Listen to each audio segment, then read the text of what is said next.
नमस्ते मित्रांनो, कोण्या राजाची तू ग राणी या मालिकेच्या होणाऱ्या 7 फेब्रुवारीच्या भागामध्ये आपल्याला असं पाहायला मिळणार आहे की कबीरच्या घरातील सगळे व्यक्ती उपस्थित असतात।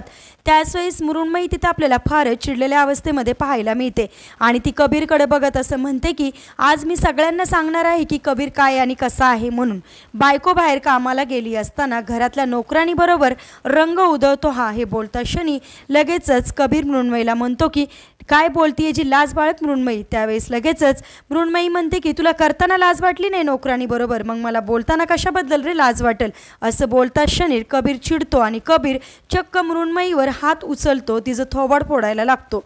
म्हणजेच आता मृण्मयीने गुंजावर घाणेरडे आरोप केल्यामुळे आता कबीर गुंजा आणि त्याच्या नात्याचं सत्य मृण्मयीला सांगेल का? गुंजा माझी बायको आहे मृण्मयी समोर सिद्ध करेल का? तुम्हाला काय वाटतं कमेंट करून नक्की सांगा आणि असेच मालिकेच्या पुढील अपडेटसाठी तुम्ही आपल्या रंजक मराठी चॅनलला नक्की सबस्क्राईब करा। थँक्यू।